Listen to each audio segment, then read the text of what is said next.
दोस्तों कुछ ही दिनों में इंडिया के अंदर शुरू होने वाला है रैजाना डायलॉग। रैजाना डायलॉग एक जियोपॉलिटिकल इवेंट है जिसको इंडिया होस्ट कर रहा है और दुनिया भर के ग्लोबल लीडर्स न्यू दिल्ली में आएंगे और इश्यूज के ऊपर बातचीत करेंगे। अब एक बहुत इंपॉर्टेंट मुद्दा है अर्जेंटीना का, किसके साथ? यूनाइटेड किंगडम के साथ। इस मुद्दे को अर्जेंटीना उठाना वाला है इस रैजाना डायलॉग में। रैजाना डायलॉग में यूके के रिप्रेजेंटेटिव्स मतलब इंग्लैंड के रिप्रेजेंटेटिव्स भी आएंगे और अर्जेंटीना के रिप्रेजेंटेटिव्स भी आएंगे। और इसीलिए अर्जेंटीना के जो minister of foreign affairs, international trade और वर्शिप हैं, सांटियागो कैफियोरा, इन्होंने बोला है कि commission for the dialogue on the question of Malvinas island in India. Basically Malvinas island Falkland island ही है, अर्जेंटीना वाले इसको मलवीना आइलैंड बुलाते हैं। कुल मिलाकर मैं आपको एक बात बताऊं तो अर्जेंटीना इंडिया के अंदर रैजाना डायलॉग के प्लेटफॉर्म को इस्तेमाल करके यूके के सामने अपनी फिर से डिमांड रख रहा है कि फॉकलैंड आइलैंड को खाली करो, यहां से निकलो, ये हमारा है। 1982 में एक 74 दिन लंबा 10 हफ्तों लंबी जंग भी लड़ चुके हैं अर्जेंटीना और यूनाइटेड किंगडम इस फॉकलैंड आइलैंड को लेके। फॉकलैंड आइलैंड की हिस्ट्री में आपको दिखाता हूं और सबसे पहले मैप में मैं आपको दिखाता हूं कि ये फॉकलैंड आइलैंड है कहां पे। दोस्तों ये है वर्ल्ड मैप।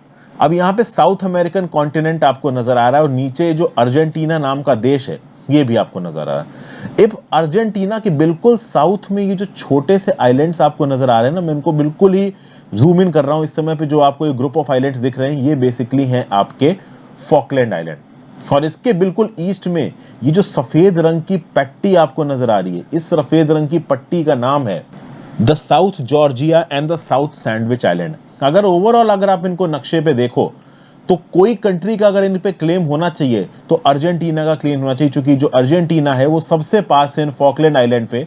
फॉकलैंड आइलैंड आपको यहाँ पे नजर आएंगे बिल्कुल अर्जेंटीना के साउथ में, और इन फॉकलैंड आइलैंड पे डिपेंडेंट है ये साउथ जॉर्जिया और साउथ सैंडविच आइलैंड।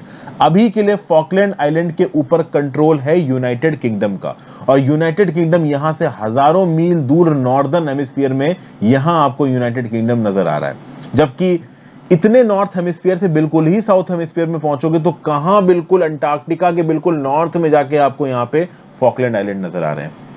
तो हमने देखा कि ये जो फॉकलैंड आइलैंड है ये अर्जेंटीना के इतने पास है, लेकिन उसके बावजूद भी इंग्लैंड का इनके ऊपर कंट्रोल है। इंग्लैंड की ओवरसीज टेरिटरी है, तो कैसे इतनी दूर रह के इंग्लैंड ने इन आइलैंड्स के ऊपर कब्जा किया? क्या हिस्ट्री रही है इन फॉक आइलैंड आइलैंड्स की? थोड़े से टाइम में इसको समझने की कोशिश करते हैं। देखिए ये जो फॉकलैंड आइलैंड है ना, इनको अपने आप में एक्सप्लोर करना ही मुश्किल था। 1764 में पहली बार यूरोपियंस ने इस फॉकलैंड आइलैंड को पाया। ठीक है, उस समय तक मतलब 1764 तक ये आइलैंड्स अनइनहेबिटेड थे, इन पे कोई भी नहीं रहता था, बस जानवर और पेड़ पौधे वगैरह थे। ठीक है भाई। फ्रांस के जो कॉलोनिस्ट थे वो 1764 में इस आइलैंड पे पहुंचे। फिर 1765 में एक ब्रिटेन कैप्टन इन आइलैंड्स पे पहुंचा और उसने ब्रिटेन की बादशाहत यहां पे स्थापित की। फिर आया एक स्पेनिश कमांडर। आपको पता होना चाहिए कि जो अर्जेंटीना है ये एक समय पे स्पेन के अंदर आता था। अर्जेंटीना के आसपास की जो कंट्री है, बोलीविया, चिली, उरुग्वे, पैराग्वे, ये सब स्पेन के कंट्रोल के अंदर आते थे। स्पेन एक कॉलोनियल कंट्री थी, जैसे इंग्लैंड था, स्पेन था, फ्रांस था, जर्मनी था, यूएस था, ये सब कॉलोनियल कंट्रीज थी। इनकी दुनिया भर में कॉलोनीज हुआ करती थी।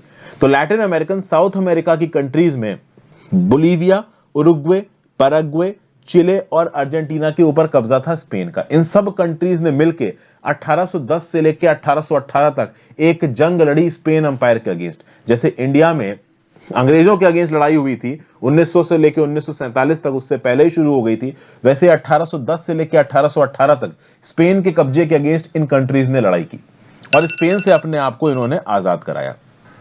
ठीक है भाई। उसके बाद जब आजाद हो गए तो इनके आपस में सिविल वॉर हुए, अलग अलग कंट्रीज बनी, वो एक अलग चीज है।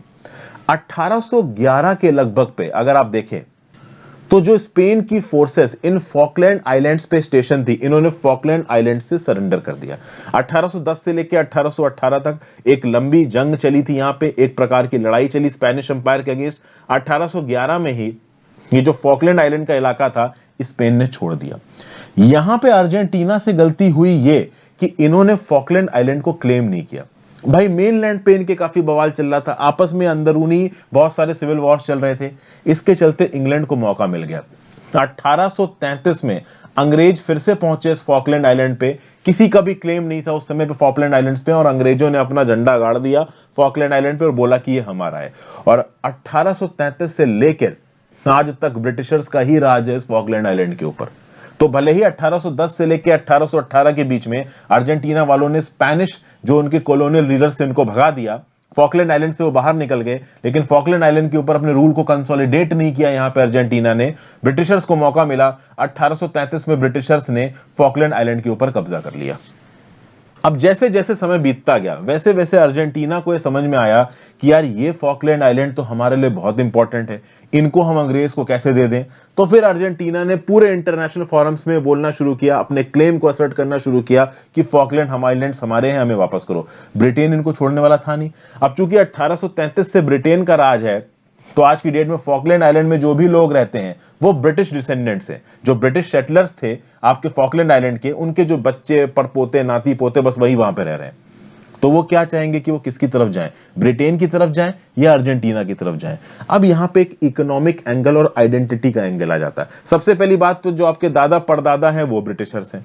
उसके बाद ब्रिटेन एक स्ट्रांग कंट्री है, सिक्योरिटी काउंसिल का परमानेंट मेंबर है, एक बड़ी स्ट्रांग इकोनॉमी है। आप फॉकलैंड आइलैंड के हो तो आपके पास ब्रिटिश नागरिकता ऑटोमेटिकली आ जाती है, ब्रिटिश पासपोर्ट होल्डर हो आप, दुनिया भर में आपको ब्रिटिशर्स को जितनी भी इंपॉर्टेंस मिलती है, प्रायोरिटी मिलती है, वो आपको मिलेगी। वहीं पर अर्जेंटीना की इकोनॉमिक पावर इतनी बड़ी नहीं है, न ही अर्जेंटीना के पासपोर्ट की इतनी वैल्यू। तो नेचुरली जो फॉकलैंड आइलैंड्स पे लोग रह रहे हैं वो क्या चाहेंगे कि वो किसके नागरिक रहें, वो चाहेंगे हम ब्रिटेन के नागरिक रहें। और फॉकलैंड आइलैंड्स वालों ने बोल दिया कि भाई हम तो ब्रिटिशर्स के साथ हैं। लेकिन अर्जेंटीना की यहां पे जल गई। अर्जेंटीना ने बोला कि यार आइलैंड तो बिल्कुल हमारे बाजू में है और राज यहां पे ब्रिटेन कर रहा है, जो बिल्कुल ही आपका नॉर्दर्न हेमिस्फीयर में जाके है। तो यहां पे अर्जेंटीना वालों ने प्लान बनाया और 1982 में चुपके से अर्जेंटीना ने फॉकलैंड आइलैंड के ऊपर धावा बोल दिया और फॉकलैंड आइलैंड को कब्जा लिया। 2 अप्रैल को यह कॉन्फ्लिक्ट शुरू हुआ था। फॉकलैंड आइलैंड को कब्जाया और उसके बाद जो साउथ जॉर्जिया और साउथ सैंडविच आइलैंड है उनके ऊपर भी यहां पे धावा बोल दिया। और ओवरऑल आप देखोगे तो अर्जेंटीना नेवी और एयरफोर्स ने कब्जा लिया इन आइलैंड्स को। लेकिन ऑब्वियस सी बात है, ब्रिटेन इन आइलैंड को छोड़ने वाला था नहीं। ब्रिटेन ने अपनी नेवल फोर्सेस को यहां पे डिप्लॉय किया। उस समय पे ब्रिटेन की प्रधानमंत्री थी मार्गरेट थैचर। उन्होंने बिल्कुल ही मेजर स्केल पे यहां पे एक असॉल्ट लॉन्च हुआ और यहां पे जो ब्रिटिशर्स की आर्मी थी, एयरफोर्स थी, नेवी थी, वो फॉकलैंड आइलैंड के पास पहुंच गई। 74 दिन लंबा यहां पे वॉर चला और फाइनली अर्जेंटीना को यहां पे सरेंडर करना पड़ा। 255 ब्रिटिश सैनिक मारे गए, 650 के लगभग अर्जेंटीना के सैनिक मारे गए और 3 फॉकलैंड में रहने वाले लोग यहां पे इस लड़ाई में मरे। वॉर बहुत ज्यादा सीरियस हो रहा था, अर्जेंटीना ने यहां पे सरेंडर कर दिया। लेकिन उसके बाद से लेके अब तक अगर आप देखोगे तो कभी भी अर्जेंटीना ने यह नहीं डिक्लेयर किया है कि हम इन फॉकलैंड आइलैंड्स के ऊपर अपना क्लेम छोड़ रहे हैं।